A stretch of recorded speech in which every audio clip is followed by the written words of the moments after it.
My betterlicious person. Good morning, good afternoon, good evening, depending on the time when this video take reach you. This na Hope on Heaven's daily devotional for Tuesday, will be the 27th day of August 2024. Our topic for today now, working for God. Working for God. Our Bible reading for today, it come from inside the book of Hebrews, chapter 6, from verse 19 go reach 14. Make we read that together. But as for una wey be my friends, even though we dey talk to una like this, we know say these things no go happen to una because una understand God salvation. God no dey support people anyhow. You go remember how una take help people before and how una still dey help them now. Una be God people and e no go forget the love wey una show his children. As una still dey this world, we want make una continue to dey love one another so that wetin una dey hope for go come. So make any of una no tire, but make una dey patient and believe so that una go gain God promise. Nobody big pass God, because God swear with him name when he promise Abraham say, na me be oga God, I go bless you well well and your children go plenty. Our memory verse na from the book of John chapter 6 verse 28, and we go read am together. Dem come ask am say, wetin go make God dey happy with us? Make we enter the message wey we get for today. Abeg no forget say this na still favours blog. Help us like this video, subscribe and turn on the notification bell. When I give my life to Christ for inside the Redeemed Christian Church of God, those wey dey serve for inside church that time, dem no dey call them workers o, dem dey call them children of God, and e get reason why. When pikin reach im papa house and e see say things no dey where dem suppose dey, naturally that pikin go begin dey put the things for where dem suppose dey. But when visitor come into that same house, e go just go find where e go sit down jejeje, and there e go remain till e go waka comot. If you see God as your papa, anytime wey you go im house, you go wan do everything to make sure say everything work wella. You no go your papa house and you go say, abeg no concern me, anyhow wey the place look, or if they like make dem grow the place. No. Many other benefits dey when you be worker for inside God house. One of them dey for inside 2 Timothy chapter 2 verse 26.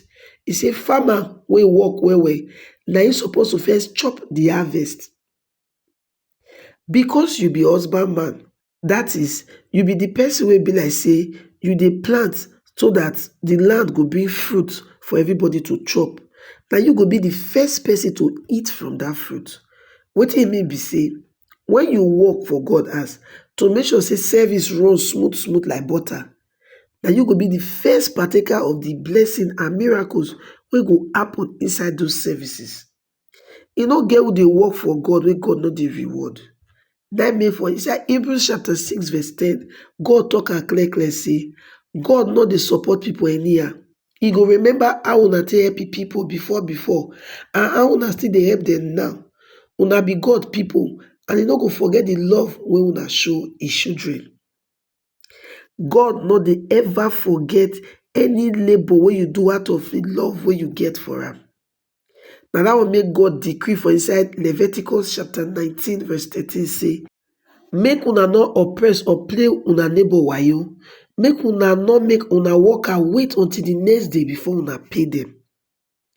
You think say he no go reward you directly when you work for am after he don talk say make human be sef no wait till the next day before he pay who work for am? Your wages when you work for am include protection, provision, sound mind, deliverance, quick answer to prayer, and plenty other things. E dey okay if church say dem wan employ or dem wan pay person wey be professional for some kind services for inside church. But I dey always dey tell church members wey dey say no, dem must pay me o, dem must pay me o. Anything wey you dey draw ground say dem must pay you for and church no employ you for that thing, no expect any reward again for God o. God no go fit pay you 2 times for the same service. Man don pay you, God no go fit pay you.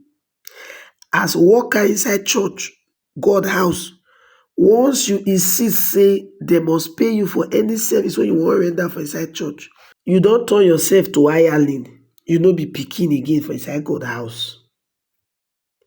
Wetin we go think about today from dis message wey we don hear now? You be really God pikin or you just be visitor for inside a house? Think about am well well.